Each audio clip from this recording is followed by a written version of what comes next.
Hey, what's up, everybody? BDO44 coming at you with another video. All right, so just got to listen to Dan, the Lakers fan, talking about more or less Christian Wood situation. As of right now, it looks like Christian Wood is going to be involved in a sign and trade, possibly somewhere to something to some degree. Now, of course, the Lakers are in a situation where we can internalize this situation and say, here we go with Mark Cuban trying to keep us from what it is that we're trying to make happen for our team. Yet again, he's done this several times in a row. Just like the Clippers, he's always doing some type of, uh, you know, deal that shows that he has it out for us. And so this just seems like it could be yet another opportunity for him to do that to us in regards to that player. But truth be told, that is also his player.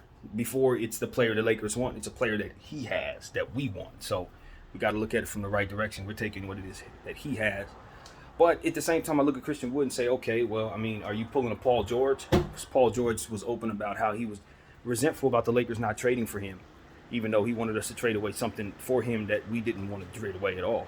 At the time, Brandon Ingram didn't seem like a good move for the Lakers in any way, shape, or form at that time. But that was what he ended up saying. He was resentful, and so was Kawhi Leonard, from what I understand. They were both, upset the Lakers wouldn't trade away something to get them. They wanted that for themselves, and so if that's what Christian Wood's point of view is, he's not even worth what they're worth. So I'm not interested at all. I'm not a Christian Wood to the Lakers guy. You know what I mean? I was a Bol to the Lakers guy. Bol signed with the Suns, so now I'll settle for Christian Wood. But I don't think he solves the issue. The issue is defense, and interior defense, and having opportunities at rim protection. He's the opposite. He's going to look to score. Now he can help us. His piece can help us, especially if AD goes down and we need somebody to really score the ball in the front court. You could probably ask him to do those things. But what this roster needs, if what we're trying to fill is not just filling the center position, we need more rim protection and height and length and defensive versatility. So, from what I understand, according to Dan, maybe they're trying to weasel a way to get Vanderbilt from us. $4 million extension he just signed. I don't think it's an extension, but a $4 million option I believe he has that he could be in free agency in the next year. I'm not sure how that's going to shake out as far as what his price tag's going to be, whether or not the Lakers are going to be able to keep him or what that looks like. I'm not really certain. But even if he's up to be a free agent next year, I'm still not trading him in the offseason. His value's low. We could barely use him last year. Our coach barely got him on the floor. So his value's low, but his contract is amazing. So it's like, for this upcoming season, if a team can find a way to get Vanderbilt on the roster and turn him into a starter, you got a $4 million defensive mindset starter that's going to probably play $12, $13 million worth of basketball this year. So me giving that up, I'm going to want $12, $13 million worth of return. And Christian Wood is obviously not that at this time. So to Mark Cuban, if that's the plan, that's not going to be something that you do with the Lakers. So obviously you're keeping him from the Lakers if you do that. Plus, from what I understand, we're not trying to do any sign and trades. And if we have a player coming back in a sign and trade, that sends us over the tax. So I'm pretty sure Mark Cuban knows that and is also enacting that in this process to keep him, Christian Wood, from being a Laker. So that's what it looks like to me. Could be more to it than that, but yeah, I don't care though. Like, if you're trying to keep something from me that I don't want, thanks. I mean, that's literally what I'm gonna say to you. I don't feel that way. So if that's what they're doing, go for it. And good luck, because once you try to shop Christian Wood, what you're going to find out is the same thing that literally the market's telling all of us. Christian Wood don't have that much value. That's why he ain't signed. That's why you ain't signed him. That's why, you know what I'm saying? That it just is what it is. You, Mark Cuban and co. ruined his value. That's why, you're not going to get any of that from him. Now, if this were 2 years ago, yeah, he's worth what that is worth. He's worth that. You're going to trade Vanderbilt and probably something else to get him, if he was who he was with Houston. But you didn't play him up to that. You dropped his value by not playing him at all and making him look worse when he was out there with your non-defensive team. So now, when people go to try to bring him in, that's who they think they're going to get. No different than why I don't want to trade Vando, because I know they think they're going to get somebody that's going to be more comparable to what it is they saw last year with us if they're looking to pay for him.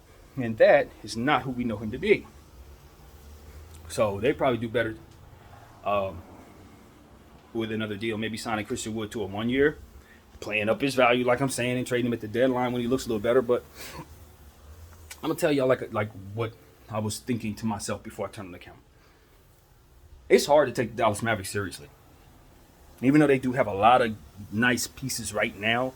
They've been adding to their situation, all of this Looks great. You re-signed Kyrie Irving. Obviously, look at the darn one of the best superstars in the NBA. You got a lot of stuff there that you should take seriously. But there's one problem with the Dallas Mavericks, and I'm gonna be honest. They keep re-signing Dwight Powell, and Dwight Powell's not worth anything.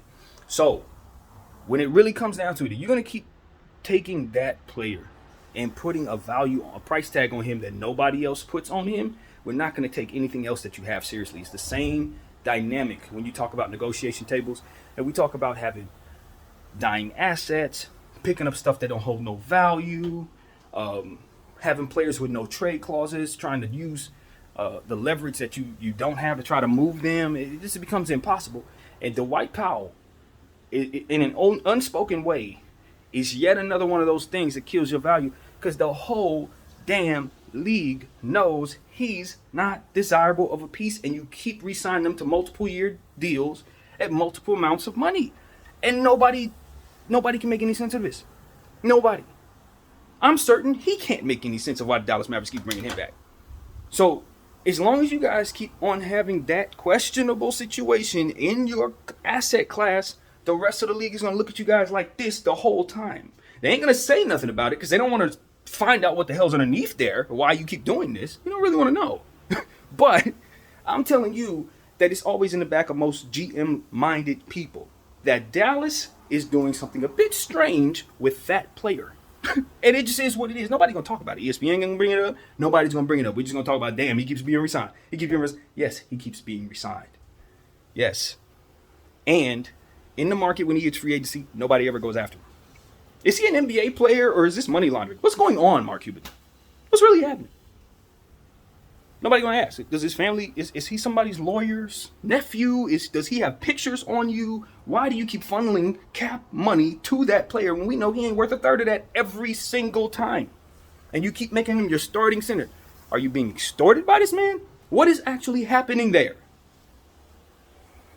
I've had this on my mind for over 3 years. I just didn't want to say it, but I'm ready to say it now. What the hell's going on there? The whole Dallas Mavericks fan base unanimously says this man needs to go. He needs to go. He's barely a basketball player, fam. So that's just, look, that is what it is. So I'm speaking for everybody who agrees with me when I say, Mark Cuban, you probably should be asked questions about that. Why you trying to keep things from the Lakers and all that? You want to point certain vitriol in our direction? You better know who's on the other side of this Laker thing. There's someone like me over here. I'm going to say stuff. I don't care. Nobody's paying me anything. So I want to know why the hell you keep giving millions of dollars to Dwight Powell when we know he's a scrub. When the whole damn field knows he's a scrub. Can't trade him for nothing. And you don't want to.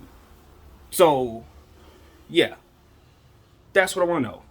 That's what I want to know. That looks crazy to me. He ain't Udonis Haslem. He ain't even Nick Collison. So what the hell is he doing there? What were they? Never mind.